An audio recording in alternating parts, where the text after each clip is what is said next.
both you and I are trapped in the illusion's snare, yet we believe ourselves free to live our lives. Everything we perceive is merely a figment of our brain's imagination. This is why negative emotions like anxiety, insecurity, despair, disgust, hatred, and greed are always shackles in our lives. Today, the book I want to share with you is Why Buddhism is True, a book that helps us explore ourselves more genuinely and achieve profound wisdom in life. Why Buddhism is True? Quite a bold title, isn't it? But don't misunderstand it too quickly. The author here doesn't present views to oppose other religions, nor does the work analyze Buddhist perspectives on reincarnation or supernatural concepts. Instead, it is the culmination of many years of research and practice by the author, Robert Wright, an American evolutionary psychologist, and one of the 100 most influential thinkers in the world.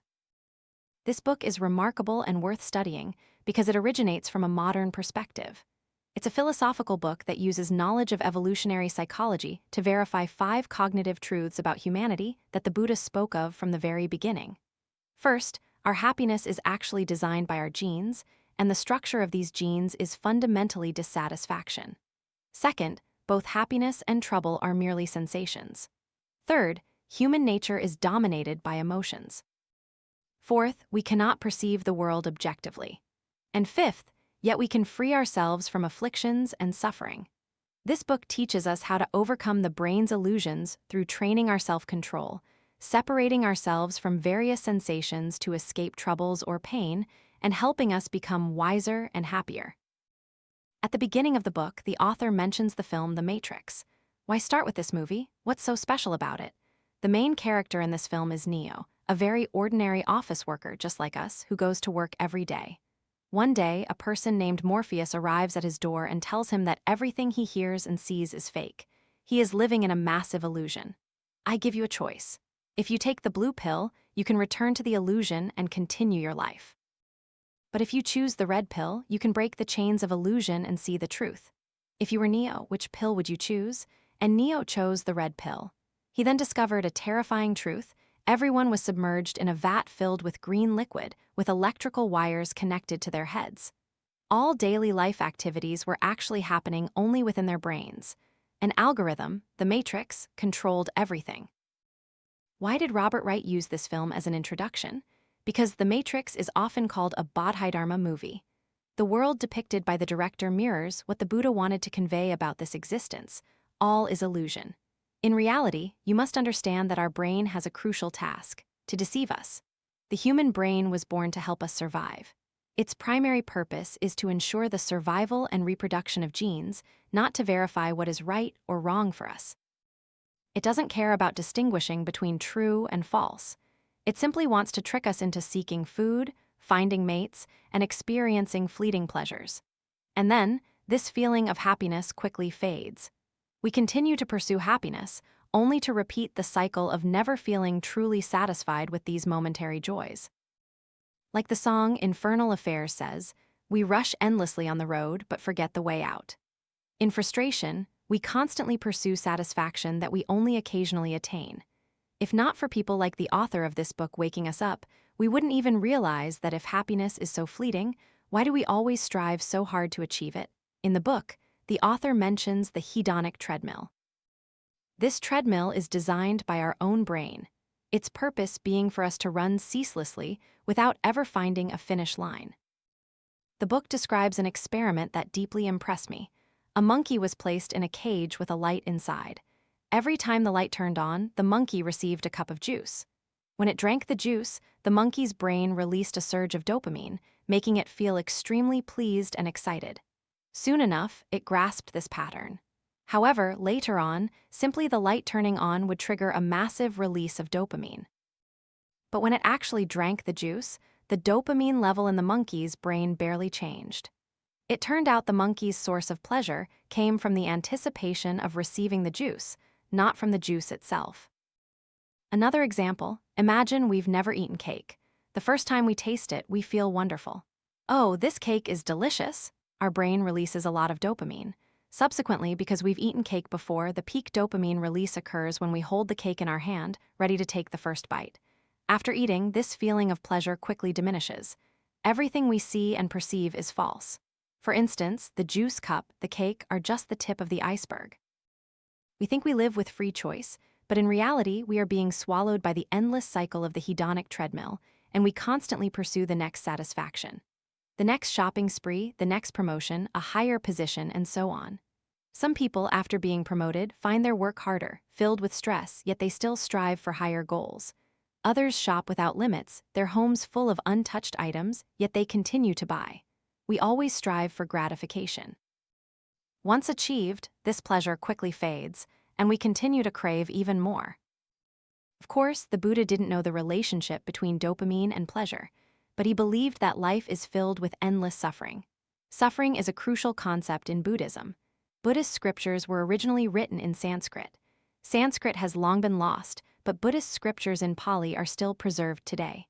The word for suffering in Pali also has another meaning: dissatisfaction. The boundless ocean of suffering that the Buddha spoke of is precisely our dissatisfaction. Previously, our understanding of dissatisfaction was too superficial. Now, we can use Robert Wright's evolutionary psychology perspective to see that dissatisfaction, this endless pursuit of fleeting happiness, is a result of natural selection and the survival rules etched into our genes. Richard Dawkins long ago stated in his book, The Selfish Gene, that genes are the true masters, and the human body is merely a tool for gene propagation. The more modern psychology is used to analyze Buddhism, the more rational it becomes. The world we live in is very similar to the setting of thematrix. Natural selection is controlling us. We are within it, but we are not aware of its existence, and we believe we are pursuing our dreams according to our subjective will. The rules etched into our genes by natural selection have allowed humanity to survive for a very long time, until now. However, these rules that were beneficial for survival in ancient wild times are clearly no longer suitable for modern civilization and can even be harmful to us. Why do we love sweets so much, which are often high in calories? In the wild, sweets were indeed beneficial for survival, but now they are the source of obesity and countless other diseases. Another example, what if we have a minor collision on the road? Many people easily get angry, even engaging in roadside arguments. Why is that? In ancient times, when humans lived in groups, they needed to fight back when threatened to prevent others from taking their scarce food resources. Therefore, the rules encoded in our genes by natural selection are still etched and passed down to this day. When humans lived in the wild, if there was any sound from the environment, we would immediately feel scared and run away. There was a 99% chance that sound was the wind blowing, and only a 1% chance it was a venomous snake. The 1% chance is, of course, small, but its consequences are very serious. So, to survive, even if we had to run 99 times unnecessarily, running correctly just once was enough. Genes don't care about precise selection ratios. They only care about ensuring maximum survival probability. However, this sensitivity to the environment has caused a great deal of annoyance and anxiety in our lives today. And the author calls these genetic imprints, once beneficial for survival but now harmful to us, illusions. In another experiment, a scar was drawn on a participant's face, and he was given a mirror to look at himself. Afterward, they made an excuse to adjust the scar to make it look more realistic, but in reality, the research team had secretly removed the scar. They asked the participant to go shopping and talk to people. Upon his return, when asked if anyone noticed the scar, he immediately replied, "Of course they did. When they talked, their eyes kept avoiding the scar on my face, and their expressions were very unnatural. Some even seemed scared, and others nearby were whispering about me." Of course, we know his perceptions were real to him, but in truth, these were all illusions because there was no scar at all. In reality, we always live in these kinds of illusions. She didn't reply to my message immediately. Is she annoyed with me? My manager's gaze seemed strange today. They haven't talked to me lately. Is it because I didn't like their post? Our preference for sweets is also an illusion. Being easily angered or feelings of fear, anxiety, and indignation are all illusions. We are enslaved by our own genes, living in illusions. That's why we live in an ocean of suffering. Long ago, the Buddha saw through it all as mere illusion. But he didn't know that the root cause was the shaping of genes by natural selection. Now, however, we can fully recognize what is an illusion and what is truly what we need. The character Morpheus told Neo, "I can only show you the door, you're the one who has to walk through it." And the author Robert Wright is our guiding Morpheus, while we are the Neo character, standing before the choice of the blue or red pill. Do you want to return to a life full of illusions and invite suffering upon yourself, or do you want to break free from the control of natural selection, gaining deep insight into your true nature to live a happier life?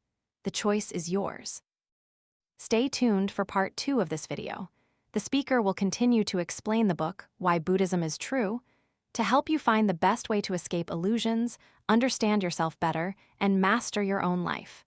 See you in the next video.